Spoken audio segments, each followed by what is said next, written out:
It's been a while since we've received a truly great animated Disney film, the last being Moana in 2016, in my opinion. And that was a pretty great year for Disney because they released both Zootopia and Moana in the same year, both of which I would consider to be very much above average. And in the following years, we received Coco, which is Disney Pixar, and I am one of those people that believes Disney and Pixar need to be completely separated and treated as separate canons because, well, they are.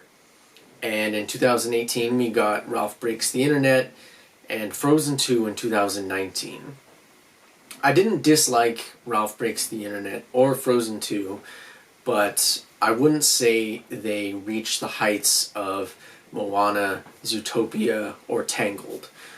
Which is why I'm very happy to report that Encanto is my favorite animated Disney movie in quite some time. It's really, really good.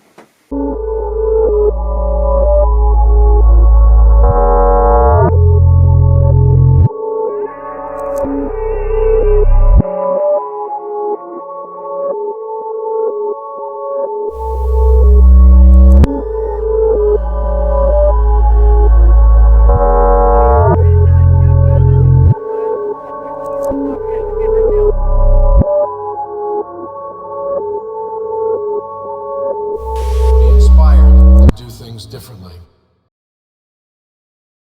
Encanto is the latest animated movie from Walt Disney Animation Studios and their 60th overall animated film. And it is a movie that I was very much looking forward to, and unlike a lot of releases that come from Disney, I tried to keep myself in the dark as much as possible for this movie, and I think that worked out in my favor because I walked away from this movie loving it. Like I said, I don't think it is a bold statement at all to claim that this is the best animated Disney film since Moana. And in my opinion, this is one of the better animated Disney films in recent memory, up there with Moana, Tangled, and Zootopia. Encanto is a movie with a fairly simple premise. It is about a family in the beautiful exotic mountains of Colombia that have been gifted with a miraculous candle that gives each member of the family a certain gift, a talent. And the main character, Mirabel, is the only one that doesn't seem to possess one of these gifts, and the movie tells the story of not just Mirabel, but the entire Madrigal family. And I think that is one of the greatest strengths of Encanto, is that it is a story that is not just about the main character. It doesn't just tell her story, but rather it's able to develop a lot of its supporting characters, and it does so in a way that doesn't detract from the main narrative at all. This is a really well executed movie in every sense of the word, and I walked away from it feeling very impressed. Encanto is a movie that I didn't know a lot about, like I said, but I went into it knowing the very basic gist of the plot, and I think this allowed me to immerse myself better in the experience of the movie and the story as well. And because of that, I was really pleasantly surprised by the direction that the story actually took. Because when this film is set up and you have all of these individuals within one specific family that have all of these gifts, I kind of thought to myself, uh-oh, are we taking a bit of an Ayn Randian journey here? Thankfully, the movie was not about objectivism, and that's not the route that they took with this. And in my opinion, the message that they did try to deliver with Encanto was not only meaningful, but I think it is something that is absolutely essential for both children and young adults alike. Encanto is a beautiful movie, and it moved me emotionally in a very surprising way, ways that I did not expect. I cried 2 times while watching this movie, and I did not expect the movie to touch me as much as it did, but it did, and because it was able to do that, it's hard to ignore what the movie does well.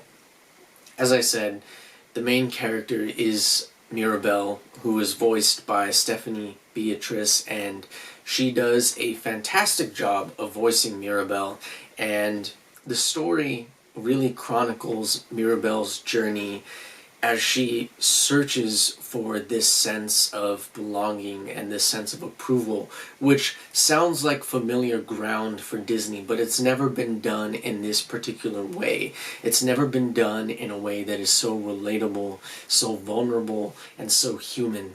And I think that is what makes this movie so achingly sincere and able to move its audience, because even though on the surface these feel like familiar themes, I don't think Disney's ever done it in a way that's made it so accessible. And because it is so accessible, I think the movie has a greater capacity for emotional impact. Mirabel is a character that we can all relate to in one form or another. And even if you can't relate to her, there are several side characters that are fleshed out perfectly for audience members to really relate to as well if they cannot identify with Mirabel. And the music in this movie is good.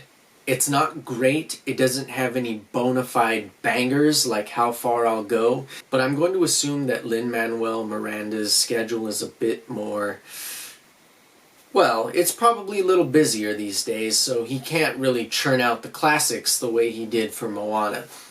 But I still think the music in this movie was really good. There are some really catchy songs, and they're all very effective at not only advancing the narrative, but providing the audience with a lot of emotion.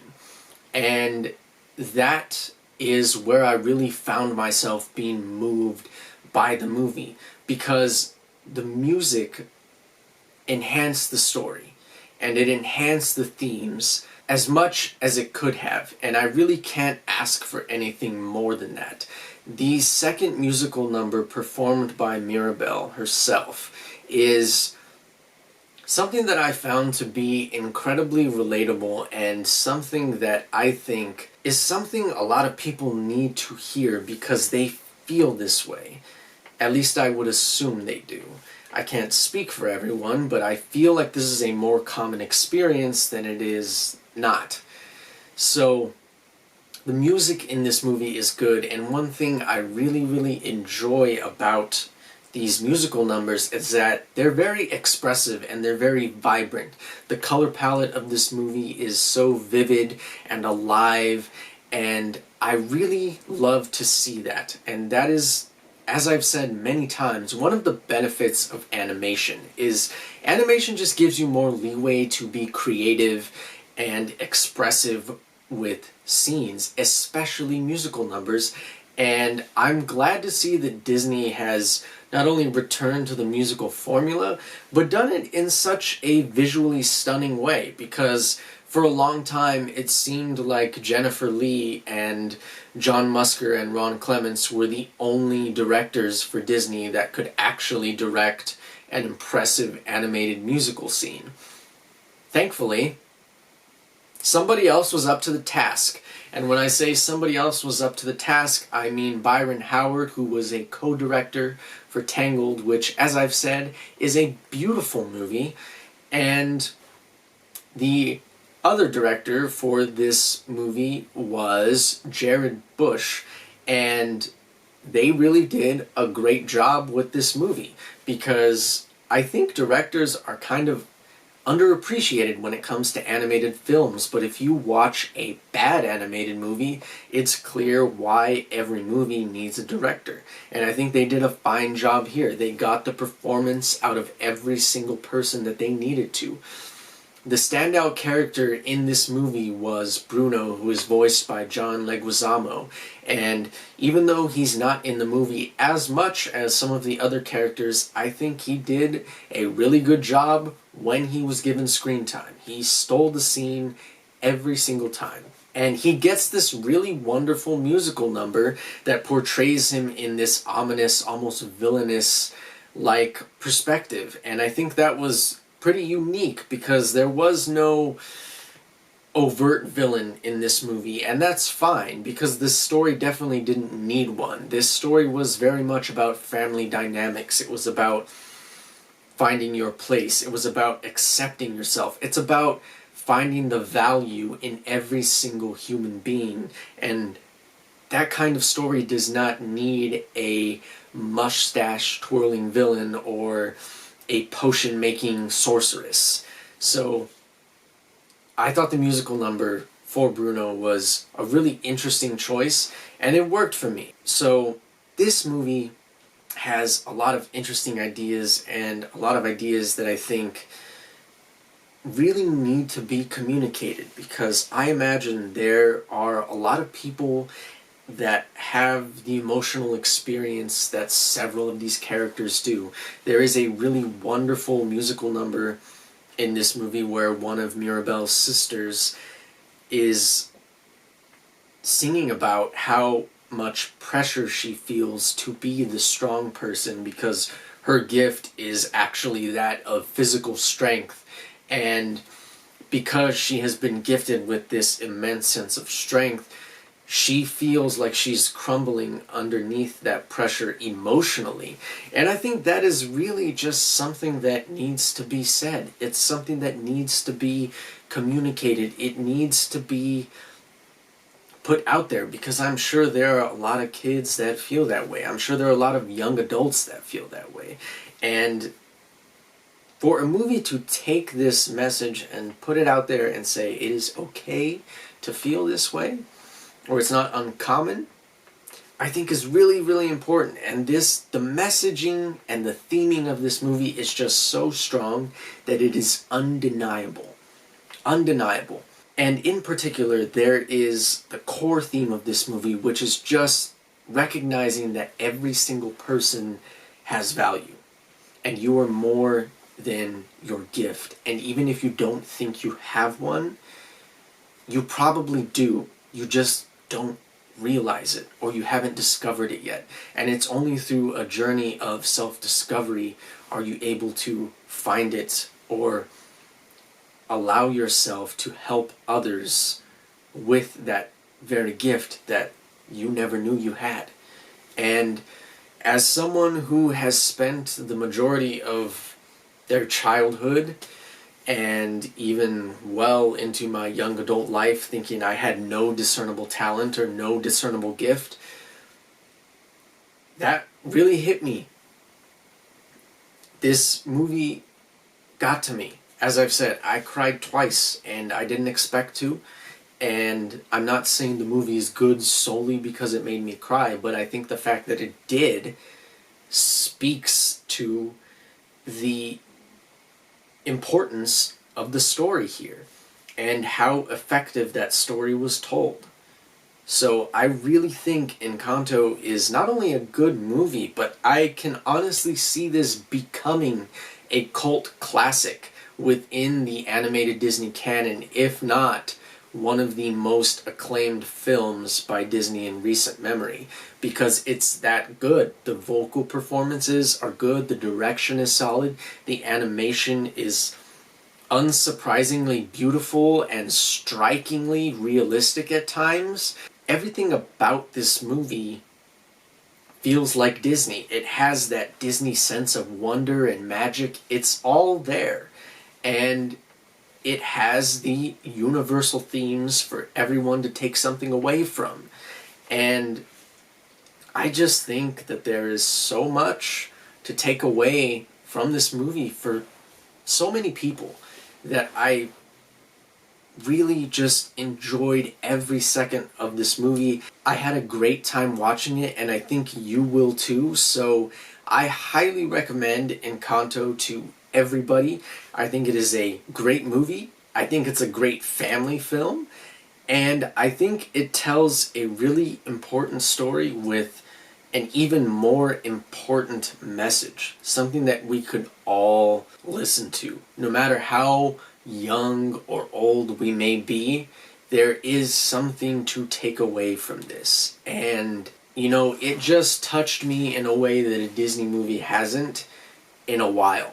And I was really impressed by that because, you know, quite frankly, given Disney's executive management as of late, I kind of expected their movies to flounder, especially the animated movies, because every time Disney has a bad CEO, it seems like their animation just tanks. And I fully expected that to be the case with Bob Chapek making all of his terrible decisions that he has this year. But this movie completely delivered. And I was satisfied. I got my money's worth. And to add even more praise to a movie that I loved, a short film screened before this movie called Far From the Tree, and it was absolutely wonderful. It was classic Disney. Beautiful, esoteric, and it had a message for both children and adults. And honestly, I loved the short film so much too that I would love to see Disney do something like that for a feature-length film, because I liked it that much. It was just so wholesome. You know, I want to see more of that. Like, show me that movie, because it looked great. So, those are my thoughts. As you can tell, I probably liked it. Let me know what you think if you watch Encanto, because I would love to hear people's opinions, because it seems like this movie is not getting the attention that it deserves. So, if you watch it, let me know. If you hate it, let me know. And if you would like to tell me how wrong I am, most importantly, because we all know that's what really matters in the world, feel free to comment in the comment section below, because that is what that is there for. It's not to agree with me. It's not to say you enjoyed my thoughts. It's to tell me that I'm wrong. So go ahead. Other than that, good night, everybody. I hope you're all staying safe and healthy. I know the Omicron variant is upon us, so I hope you all get your booster shots if that is something that you are able to do. And other than that, I will see you next time. And may your heart be your guiding key.